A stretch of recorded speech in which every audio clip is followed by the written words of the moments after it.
বৃহস্পতিবার সকাল ৯টার দিকে দ্বিতীয় দিনের মতো অভিযান শুরু হয় চাঁপাইনবাবগঞ্জের শিবগঞ্জে সন্দেহভাজন জঙ্গি আস্তানায়। থেমে থেমে গুলি ও বিস্ফোরণের বিকট শব্দ শোনা যায়। সন্ধ্যা 6:45টার দিকে অভিযান সমাপ্ত হওয়ার কথা জানান রাজশাহী রেঞ্জের ডিআইজি খুরশিদ আলম। তিনি জানান, আবু বক্কর সহ 4 জঙ্গি নিহত হয়েছে। উদ্ধার করা হয়েছে এক নারী ও শিশুকে। এর আগে বিকেল 5টার দিকে জঙ্গি আস্তানা থেকে একটি অ্যাম্বুলেন্সে একজন নারীকে বের করে আনতে দেখা যায়। এর কিছুক্ষণ পর আরও একটি অ্যাম্বুলেন্সে এক শিশুকেও বের করে আনা হয়।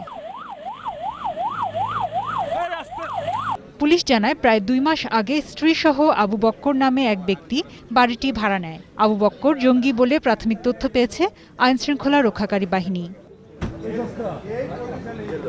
এলাকাবাসী জানান, তারা আবু বক্করকে বিভিন্ন সময় আশপাশের এলাকায় দেখেছেন, তবে তার জঙ্গি সংশ্লিষ্টতা বুঝতে পারেননি। চিন্তাম তো ওই পয়সার হাট করে তো আমরা জানি না যে এই ব্যাপার। শাশুড়ির বাড়ি থেকে যে এলাকা শিখেছে, ওই এখান থেকে লয়, আর এখানে ধরেন থাকেনি কোনোদিনই। কখন বুঝতে পারছি যে জঙ্গি ওরা, তাহারা ন্যায্য বিচারটা যেন দেখতে পায়। বুধবার ভোর থেকে শিবনগর ত্রিমোহনী গ্রামে আমবাগান ঘেরা বাড়িটি ঘিরে রাখে পুলিশ। ওই দিন বিকেলে ঢাকা থেকে সোয়াত সদস্যরা যাওয়ার পর শুরু হয় অভিযান। Desk report, 21 television.